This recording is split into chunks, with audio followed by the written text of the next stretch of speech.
제가 지난달 안식월을 맞아서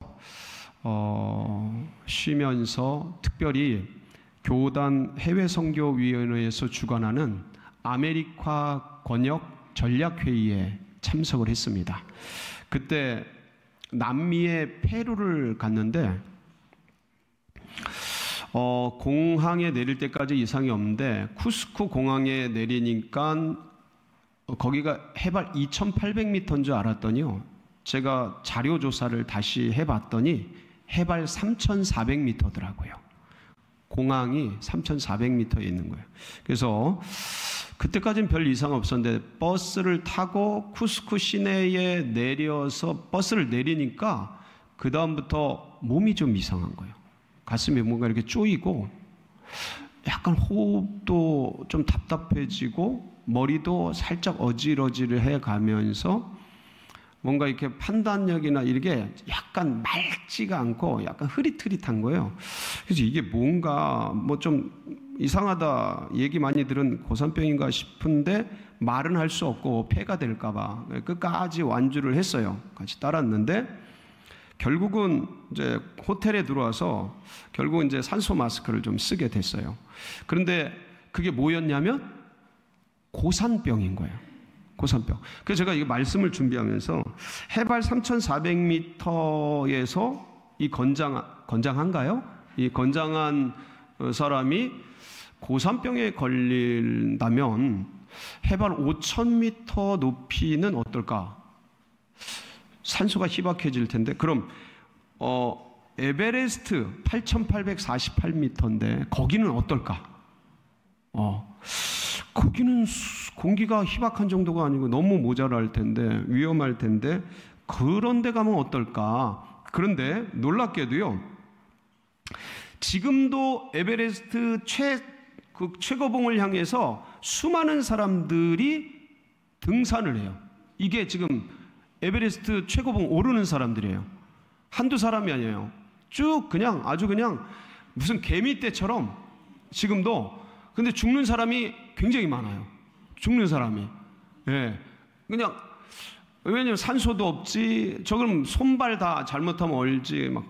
그런데, 저 왜 갈까? 너무 궁금한 거예요. 저거는 목숨도 담보를 해야지, 돈도 저 네팔 쪽에서 많이 올라가는데 돈 많이 들어가요. 하루 이틀 가지고 안 되고, 바람 불면 못 올라가고, 뭐 하면, 뭐 눈보라치면 못 올라가고, 그러니까 몇 주씩 잡아야 되고, 그러니까 시간 들지, 돈 들고, 굉장한 일인데, 저렇게 많은 사람들이 죽자 사자 올라가는 거예요. 그 기자가 한 산악인한테 물어봤어요. 아니, 도대체 그거를 왜 올라갑니까? 산이 나를 부릅니다. 산이 부른데, 이거 유명한 대답입니다. 아주 유명한 대답이야. 산악인들 사이에서는 아주 유명. 그리고 이제 우리나라 어몽길 대장한테 왜 올라갑니까? 물었어요. 그랬더니 정상에 본 사람만이 느낄 수 있는 경이로움을 봤기 때문에. 그걸 못 잊는다는 거예요. 그 신비, 경이로움이 못 잊는다는 거예요. 그걸 봤기 때문이라는 거예요. 그러니까 이거를 이제 우리끼리의 소통하는 말로 얘기하자면 이렇게 재해석을 할 수 있는데, 그분들이 돈 들여 힘들여 애써서 목숨 걸고 그 개미떼처럼 그 정상을 올라가는 이유는 뭘 봤기 때문에요? 산의 영광을 봤기 때문에. 산의 영광. 그런데 피조물인 산의 영광을 본 자들도 그렇게 그 목숨까지 들여가면서 바쳐가면서 거기를 올라가는데, 우리는 뭘 봤어요? 하나님의 할렐루야, 하나님의 영광. 이 하나님의 영광을 본 자들은 자신의 젊음을 봤죠. 자신의 모든 가족을, 삶을, 인생을 다 바쳐, 아낌없이. 그럼 모든 걸 쏟아부. 네. 왜 그래? 뭘 봤기 때문에 그래요? 그분들이 누구야? 뭐 그분들이 여기 계시네? 응? 하나님의 영광을 받겠다. 아낌없이 드려요. 시간, 재정 다. 여러분, 오늘 우리가 읽은 본문이 하인들, 물떠온 하인들 얘기지 않습니까? 핵심이 물떠온 하인들이 예수님의 기적을 봐요. 성자 하나님의 영광을 보는 거예요. 그러니까 어떻게 그 과정이 이루어지는지 우리가 잠깐 살펴보면서 얼마나 기뻤을까, 그들은. 예? 그 하인들은 얼마나 기뻤을까. 그 기쁨을 우리의 기쁨으로, 그 축복을 우리의 축복으로 다시금 새기면서 여러분들도 주어진 한 주간, 또 나머지 여생들을 힘차게 살아가는 그런 복된 성도님들 되시길 축복합니다. 갈릴리 가나라는 곳에 혼례가, 잔치가 벌어졌죠. 여러분, 제가 어릴 때만 해도 동네 장례식이 있고 결혼식이 있으면 많은 사람들이 갔어요. 예, 동네 환갑잔치가 있다 그러면 갑니다. 저희 가서 같이 먹고 그래요. 장례식이 있다, 그 마당에서 했거든요. 저희 동네 장례식 가정 마당에서. 가서 같이 밤새도록 고스톱 치면서, 저는 고스톱을 묻혀가지고 옆에서 그냥 반찬만 먹고 그랬는데, 그런 일들을 이제 하곤 했습니다. 그러니까 2000년 전인데, 지금 성경 말씀은 2000년 전인데, 그 동네 잔치가 있다. 이 잔치는 무슨 잔치예요? 동네 잔치인 거예요. 동네 잔치. 특히 여기는 집성촌이라고 생각하시면 되겠습니다. 가족들이, 피부치들이, 친인척들이 모여 사는 거예요. 그러니까 이 A라는 사람이 결혼하면 이 동네 사람들 다 오는 거예요. 예, 예수님네도 어머니 마리아, 예수님 다 초청돼서 혼례 잔치에 참여를 한 거예요. 근데 잔치에 가면 아주 중요한 음식들이 있어요. 예를 들어서 저 목포나 저 신안이나 저 전라도 쪽 가면은 잔치에 뭐가 꼭 있어야 돼요? 여기 전라도 분들 많네. 꼭 홍어가 있어야 돼요. 홍어가 없으면 잔치가? 아니야. 잔치가 아니야. 잔치를 하려면, 축제를 하려면 홍어를 준비해야 돼. 그렇게 중요한 음식이에요. 이제 우리 이 서울 근교로 얘기하면은 밥이죠, 밥. 잔치에 밥이 떨어졌어.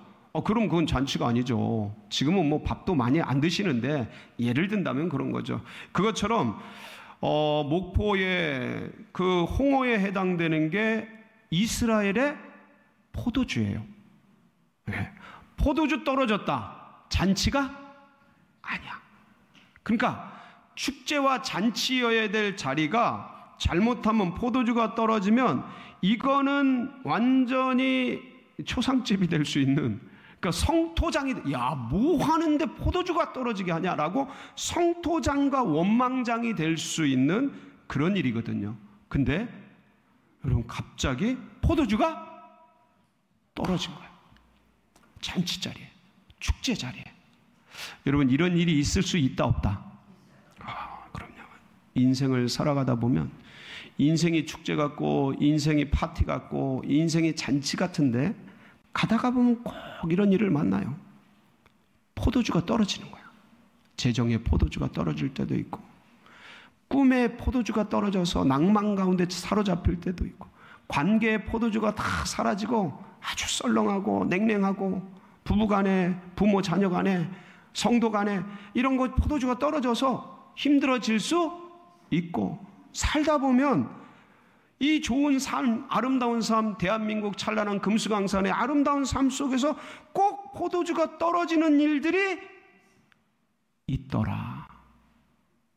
무쇠 같은 사람도 어느 순간 그냥 오징어처럼 쭉 쳐져가지고 낭망하고 포도주가 떨어진 거예요.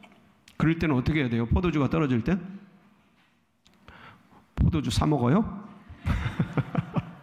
누구한테 나가야 돼? 주님께 나가야 돼. 주님께 나가야 돼. 마리아가 오늘 말씀 3절에 보면 한번 보실까요? 뭐라 그러는다? 3절 시작. 포도주가 떨어진지라 예수의 어머니 예수에게 이르되 저들에게 포도주가 없다. 마리아가 지금 이 상황을, 이게 친인척들이 다 자신의 문제지, 다 가지고 예수님께 나간 거예요. 저들에게 뭐가 없다요? 포도주가 떨어졌다. 아주 단순한 한 문장이에요. 근데 여기에는 그들의 어려움, 애환, 고민, 아픔, 고난, 당한 현실, 이런 게 모든 게 농축되어 있는, 저들에게 포도주가 떨어졌다. 도와달라는 거죠. 구해달라는 거죠. 역사해달라는 거죠. 그러니까 우리는요, 늘 기억해야 돼요. 포도주가 떨어졌다. 내 삶의 에너지가 결핍이 됐다. 문제 가운데 떨어졌다. 누구를 찾아요? 주님을 찾는 거예요. 아멘이십니까? 주님을 찾아서, 주님 포도주가 떨어졌습니다. 주님 결핍이 됐습니다. 주님 사라졌습니다. 도와주세요. 부어주세요. 역사해주세요. 하나님, 제 안에 성령의 포도주가 떨어졌습니다. 주님, 저 힘이 없습니다. 주님, 건강의 포도주가 떨어졌습니다. 주님, 도와주세요. 기도하는 거지. 기도할 때 주님이 역사하십니다. 예, 역사하셔요. 참 이게 놀라운 게, 이렇게 간절하게 기도하는데 문제는 뭐냐면, 주님께서 뭐라 그러셔요? 4절에 같이 보실까요? 뭐라 그러시는지. 시작. 예수께서 이르시되 여자여, 나 무슨 상관이 있나이까? 내 때가 아직 이르지 아니. 주님이 뭐라 그러셔요? 그 일이 나하고 무슨 상관이? 관계없다라는 거예요. 상관없다는 거예요. 내 때가 아직 이르지 아니었다라는 거예요. 사실 어떤 면에서 보면 문자적으로, 그러니까 주님의 깊은 그 뜻과 의도가 있습니다. 그런데 그냥 그 상황과 문자적으로 볼 때 너무 냉랭하다. 어떤 면에서는 되게 냉담하고 무심한 듯하다라는 그런 느낌이 들 수 있는 말씀이에요. 근데 마리아가 뭐 이런 얘기를 하는데 저렇게 대답해 하고 포기했어요? 아니면 끝까지 기도해요? 끝까지. 뭐라 그래요? 5절. 자, 5절 같이 보겠습니다. 시작. 그의 어머니 하인들에게 이르되 너에게 무슨 말씀을 하시든지 그대로 하라. 그러니까 마리아는 주님께 아뢰는 것들을 반드시 해주실 걸 믿고 하인들에게 다독이고 독려하고, 그래서 예수님이 무슨 말씀을 하시든지 그대로 해라. 지금 마리아는 포기한 거예요? 계속 구하고 있는 거예요? 계속 구하고 있는 거예요. 여러분, 어떤 일이 있어도, 무슨 일이 있어도 어느 때는 하늘이 냉담한 것 같고요, 어느 때는 썰렁한 것 같고, 어떤 때는 응답이 없는 것 같고, 어느 때는 내 기도를 안 들어주시나 하고 싶은 그런 때가 있어요. 절대 포기하지 말아라. 끝까지 기도하는 거예요. 끝까지 붙들고, 마리아처럼. 여러분, 수로보니게 여인이 자기 딸이 귀신 들렸는데 주님께 고쳐달라고 막 소리 지르니까 냉랭하게 그냥 가십니다. 제자들이 하도 답답하니까 주님이 외치는 게 안 들립니까? 좀 어떻게 좀 해주세요. 그러니까 주인의 것을 나눠줄 수 없다 그러고, 유대인들에게 나눠줄 것도 부족한데 그러면서 쫙 가시는데, 이 여인이 포기하잖아요. 포기하자고 막 달려와서 예수님 도와주세요. 주인의 것을 개에게 줄 수 없다는 거예요. 주인의 것을 개에게 줄 수 없다. 그러니까 그 수르보니게 여인이 뭐라고 그래요? 개들도 주인의 상에서 떨어지는 부스러기를 먹나이다. 주세요. 그때 딸이 치료가 됩니다. 이게 뭐냐면, 포기하지 말아, 근질기게 구하고 찾고 두드리고 역사가 되는 거예요. 이 마리아의 이것이 참 큰, 그러니까 이런 중재자, 이런 중보자들 때문에 역사가 일어나는 거예요. 지금도 주님은 누구를 찾으셔요? 이렇게 어떤 나라와 민족을 위해서, 교회를 위해서, 어떤 가정을 위해서, 어떤 영혼을 품고, 이 사실은 어떤 영혼들은 보면요, 하나님이 어딨어 도대체, 내 주먹을 믿지, 그런 그 싹이 아주 좀 노랗고 잘 안 보이는 그런 분들이 있어요, 없어요? 많아요, 생각보다. 그런데 그런 거 보면 그냥 하나님이 그냥 그냥 심판하실 만해요, 안 해요? 얼마든지 할 만해요. 근데 그냥 냅두면 심판이 많은데, 거기에 누군가의 중복이다. 그걸 찾으시는 거예요. 주님도 심판하고 싶으시죠. 구원해주고 싶고 사랑해, 이 은혜를 알기를 원하는데 그걸 모르고 저렇게 바락바락 하는데, 근데 그런 중보자가 있어요. 그러니까 주님은 누구를 찾으시냐면 참된 중보자를 찾으시는 거예요. 에스겔서 22장 30절에 보면 이런 말씀이 있어요. 시작. 성을 쌓으며 성 무너진 데를 막아서서 나로 하여금 멸하지 못하게 할 사람을 내가 그 가운데서 찾다가 찾지 못. 주님, 이 성을 용서해 주세요. 불쌍히 여기서 막았을 사람을 찾는 거죠. 중보자를. 이사야서 59장 16절에 보면 같이 봅니다. 시작. 사람이 없음을 보시며 중재자가 없음을 이상히 여기셔서 자기 발로 스스로 구원을 베푸시며 자기의 공의를 스스로. 중재자가 없는 것을 이상히 여기는 거, 하나님이. 그런 사람이 있기를.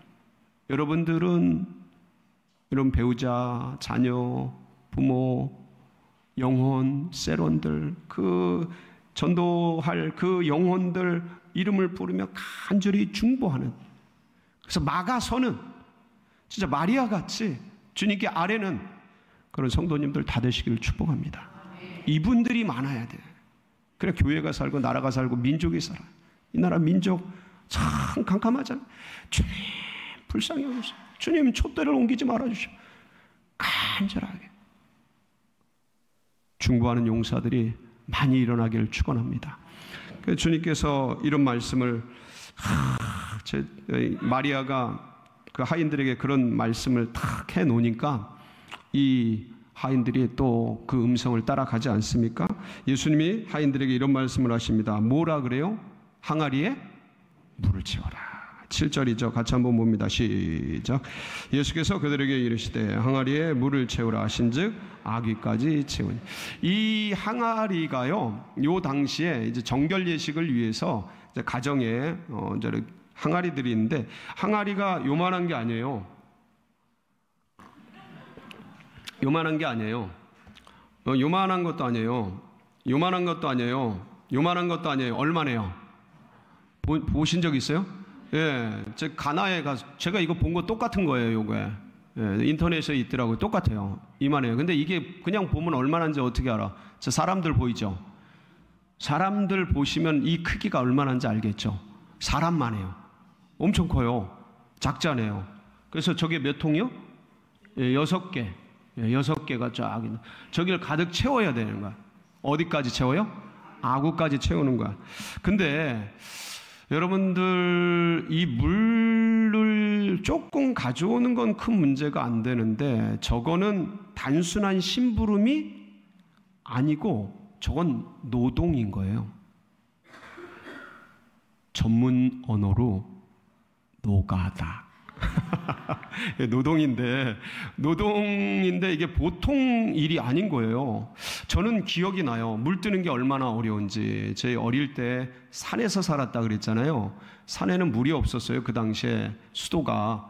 그러니까 밑에 공동수도를 내려가서 물을 떠와야 돼요. 산 위에서 밑에 어머니가 물지개를 지고 공동수도를 내려가서 물을 받아가지고 올라갑니다. 어릴 때는 제가 그걸 등 뒤에서 등더미로 드렸어요. 그리고 제가 힘이 생겼을 땐 제가 직접 그걸 져서 물을 옮겼는데 쉽지가 않아요. 힘들어요. 근데 그것도 거리가 가까우면 그나마 난데, 여러분 중동에는 물들이 많아요, 적어요? 적어요. 그러니까 물이 있으면 그걸 기준으로 마을이 생길 정도예요. 근데 보통 수가성 여인의 비유를 알지만 그 음물가라는 게 마을 중심에 있는 게 아니고 마을 앞쪽 멀리 좀 떨어져 있어요. 예, 누구도 소유할 수 없게. 그러니까 이게 오가는 게 보통이 아니에요. 그런데 제가 주석을 한번 찾아봤어요. 이게 얼마 정도 될까, 양이. 그랬더니 적게는 600kg에서 많게는 1톤까지 잡아요. 놀래지도 않아. 하여간 웬간한 건 한 100톤 돼야 놀랄 것 같아. 전 지금 깜짝 놀랐어요. 1톤까지? 옥스퍼드 주석을 보는데 그런 주석의 내용들이 있더라고요. 그래서 이야, 이거 보통이 아니다. 이것들을 이제 해내야 되는데 이해가 안 되는 거죠. 왜냐하면 지금 바쁜데. 여러분 잔치를 벌여봐. 이번 주 토요일 날도 결혼식 잔치가 있잖아요. 잔치가 벌어지면 그 관계자들은 얼마나 정신없어요. 오신 손님들 맞이해야지, 인사해야지, 밥 먹고 가는 분들 마중해야지, 뭐 차비라도 드려야지, 뭐라도 해야지, 뭐 정신이 없는데 하인들은 그거 뒷수발하니라고 지금 정신없는데 갑자기 예수님이 뭐 하래요? 물 떠오래. 아니 이게 상황이 지금 온 전신으로 지금 막 수발하고 있고 막 그런데 갑자기 물 떠오래. 이게 상식적이지 않은 거예요. 물 이것도 아니고 6통 아까 봤잖아요. 6통을 떠오르는 물을 아기까지 채우려는 거야. 이게 말이 되냐? 이게 상식적이지 않고 해석이 안 되는 거야. 왜 이러지? 왜 이런 걸 시키지? 이해가 안 가는 거예요. 예? 어떤 면에서는 답답한 거예요. 근데 하나님 나라의 일들을 보면 어느 때는 다 이해가 돼요, 안 돼요? 안 될 때가 한두 번이 아니에요. 그러니까 이 하인들이 이 어려운 순종을 한 거야. 이해가 안 되는데, 할 일 많은데 지금 납득이 안 돼, 해석이 안 돼. 이 상황이 이분이 왜 이러시나? 이분도 손님인데 이분이 왜 이러시나? 근데 마리아가 한 얘기가 있고 그래서 다 해내요. 그럼 그래서 기적과 은혜는 어디로부터 시작이 돼요? 순종부터 시작되는 거예요. 이해가 안 돼도 순종하는 거예요. 자, 그래서 이제 물을 떴어요. 물을 6통 다 채웠어. 근데 주님이 또 뭐 하래요? 8절 보니까. 자, 8절 한번 보실까요? 시작. 이제는 떠서 연회장에 갖다 주라 하심에 갖다 뭐 하래요? 물 갖다 주라. 뭐 먹이라는 거예요 지금? 물 먹이라는 거예요. 야, 지금 예수님은 손님이에요? 이 잔치의 주인이에요? 손님이 손님. 주인이 아니라니까. 근데 지금 주인이 부르지도 않고 연회장이 요청도 안 했고 거기에 직접적인 메인으로 관계된 자들이 이렇게 뭐 부탁도 하지 않은데 하인들이 갑자기 그런 자리에 물 떠가지고 물 먹으라고 이렇게 하는 게 쉽지가 않아요. 물 떠온 하인들만 하는 거야. 먼 길 가가지고 힘든 물을 뜨고, 이거 진짜 바쁜데 그 와중에 뭐 하는 짓인가? 진짜 물맥이나 물 뜨고, 그리고 이걸 그냥 떨리는 마음으로 연회장에 갖다 줬는데 그게 연회장의 입을 통해서 극상품 포도주라는 판명이 나고 선포가 될 때 이 얘기를 듣는 하인들은 등에서 소름이 쫙.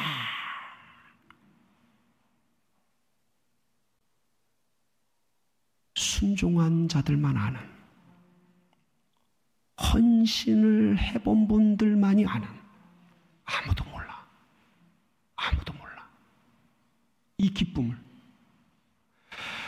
하나님의 역사에, 예수 그리스도의 기적에, 그 현장에 내가 보고 있는 이 놀라운 사실을 아무도 몰라.